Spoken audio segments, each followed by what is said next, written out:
Dalam sebuah operasi tangkap tangan, Komisi Pemberantasan Korupsi (KPK) menetapkan dan mengumumkan Kepala Basarnas periode 2021 hingga 2023 sebagai tersangka. KPK mengumumkan penetapan tersebut pada tanggal 26 Juli 2023. Wakil Ketua KPK Alexander Marwata mengumumkan penetapan tersebut. KPK kemudian menaikkan status perkara ini ke tahap penyidikan dengan menetapkan dan mengumumkan tersangka sebagai berikut.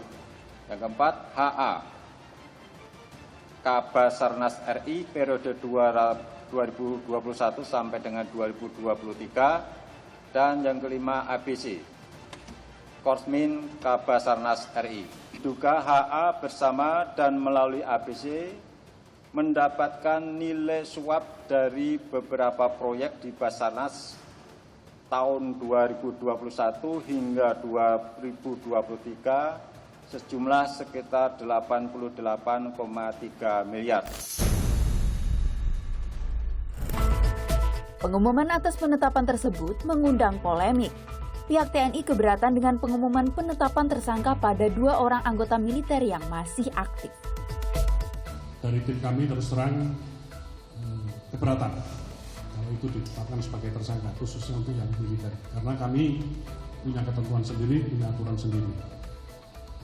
Namun pada saat press conference ternyata statement itu keluar bahwa Letkol APC maupun Kabasarnas Marsdia HA ditetapkan sebagai tersangka. Komandan Pusat Polisi Militer Tentara Nasional Indonesia, Marsikal Muda Agung Handoko mengemukakan Panglima TNI kecewa karena masih saja ada perwira tinggi TNI melakukan korupsi. Saya tegaskan di sini bahwa terus terang dengan adanya kejadian tangkap tangan ini khususnya, Panglima sangat kecewa. Kecewa karena kenapa korupsi masih terjadi di lingkungan TNI. Jadi itu yang perlu ditegaskan, dan Panglima sangat komit dengan masalah penegakan hukum, khususnya korupsi. Keberatan pihak TNI membuat KPK merasa harus meminta maaf. Wakil Ketua KPK Johanis Tanak meminta maaf atas kekhilafan yang dilakukan oleh tim KPK. Pasal 10 Undang-Undang Nomor 14 tahun 1970 tentang pokok-pokok peradilan itu diatur ada 4 lembaga peradilan. Peradilan umum, peradilan militer, peradilan tata usaha negara, dan peradilan agama. Nah, peradilan militer tentunya khusus anggota militer. Peradilan umum tentunya untuk sipil. Nah, ketika ada melibatkan militer, maka sipil harus menyerahkan kepada militer. Di sini ada kekeliruan kehilafan dari tim kami yang melakukan penangkapan. Atas kehilafan ini kami mohon dapat dimaafkan. Pengamat Bivitri Susanti mengatakan, KPK tidak sepatutnya minta maaf.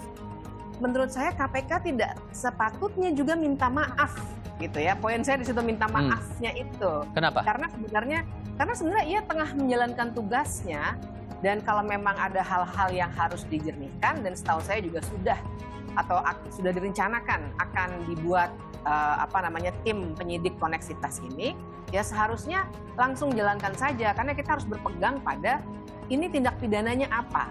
Karena dalam Undang-Undang Peradilan Militer pun sebenarnya sudah jelas tuh, kalau yang terkait dengan tindak pidana yang ada kaitannya dengan sipil, maka yang digunakan adalah mekanisme di peradilan umum.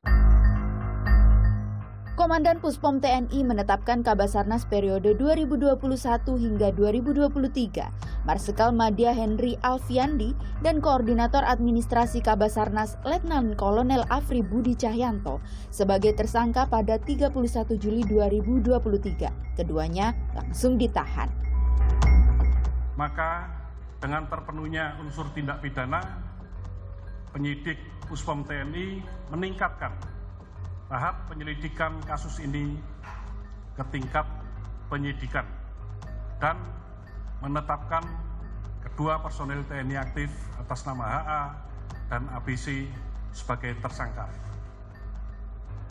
Terhadap keduanya, malam ini juga kita lakukan penahanan dan akan kita tempatkan di instalasi tahanan militer milik Pusat Polisi Militer Angkatan Udara di Halim.